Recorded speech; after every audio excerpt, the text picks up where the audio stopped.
السلام علیکم دوستوں، آج ہم بات کرنے والے ہیں ایک ایسے شخص کے بارے میں جن کی زندگی نے اسلام کا روپ بدل دیا۔ وہ تھے امیر المومنین عمر ابن الخطاب رضی اللہ تعالی عنہ، جن کو دنیا شیر اسلام کے نام سے یاد کرتی ہے۔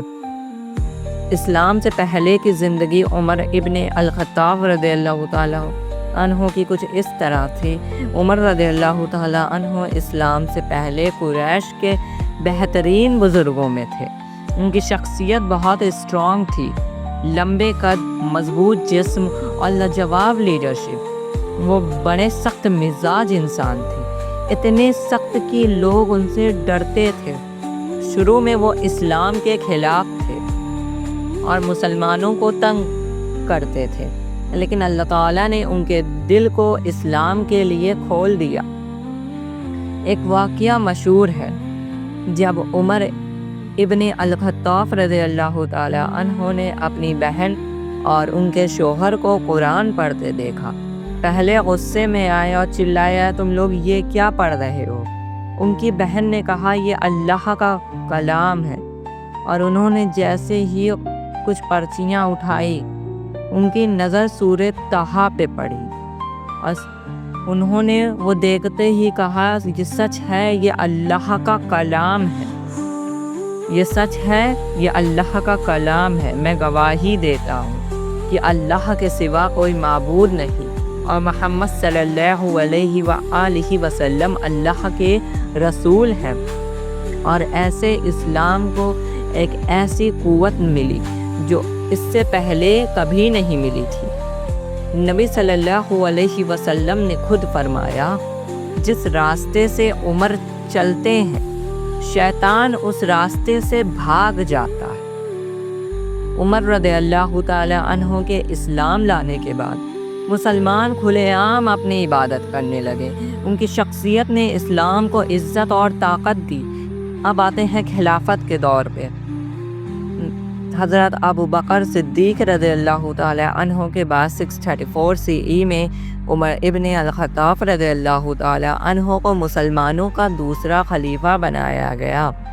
ان کا دور صرف ایک حکومت نہیں بلکہ انصاف اور عدل کا مثال تھا۔ ان کے دور میں مصر، شام، عراق جیسے عظیم علاقے میں اسلام شامل ہوا۔ پہلی دفعہ بیت المال بنایا گیا، جہاں غریبوں، یتیموں اور ضرورت مندوں کے لیے خزانہ رکھا گیا۔ پولیس اور عدالت کا نظام شروع کیا گیا۔ کیلنڈر بنوایا گیا، جسے آج ہم ہجری کیلنڈر کہتے ہیں۔ ان کا انصاف اور عدل کچھ ایسا تھا، عمر رضی اللہ تعالی عنہ کے انصاف کی مثال ہر ایک زمانے میں دی جاتی ہے۔ ایک واقعہ ہے، ایک مسلمان اور یہودی کے درمیان کیس آیا۔ جب عمر رضی اللہ تعالی عنہ نے دیکھا کہ مسلمان غلط ہے، تو انہوں نے فیصلہ یہودی کے حق میں دیا اور کہا، انصاف قرآن کے مطابق ہوتا ہے، دوستی یا دشمنی کے مطابق نہیں۔ ایک اور واقعہ ہے، ایک فقیر نے ان کے پاس آ کے کہا کہ بھوکا ہوں۔ عمر رضی اللہ تعالی عنہ کو وہ خود بیت المال گئے، اپنے کندھے پر اناج کا بورا اٹھایا اور کہا، میں کیسے قیامت کے دن اللہ کو جواب دوں گا اگر میری رعایا بھوکی سوئے۔ عمر رضی اللہ تعالی عنہ دنیا کے سب سے پاورفل رولر تھے، لیکن زندگی میں بہت سمپل تھے۔ نہ محل، نہ شاندار پوشاک، بس ایک سفید کپڑا، سمپل سا گھر۔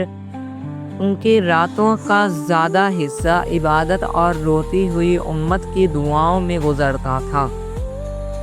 عمر ابن الخطاب رضی اللہ تعالی عنہ کو 644 CE میں فجر کی نماز کے دوران ایک مجوسی نے زخم دیا۔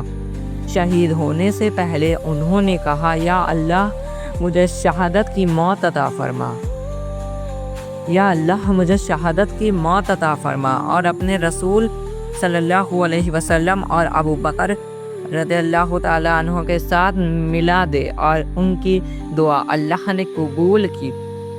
دوستو، عمر ابن الخطاب رضی اللہ تعالیٰ عنہ کی زندگی ہمیں یہ سبق دیتی ہے کہ طاقت اور حکومت صرف اللہ کے لیے ہے، استعمال کرنی چاہیے۔ سچی قوت انصاف میں ہے اور حق کو اپنانے میں ہے آج ہمیں بھی عمر رضی اللہ تعالیٰ عنہ جیسا ایمان اور انصاف چاہیے۔ اللہ تعالیٰ ہم سب کو ان کی زندگی سے سبق لینے کی توفیق عطا فرمائے، آمین۔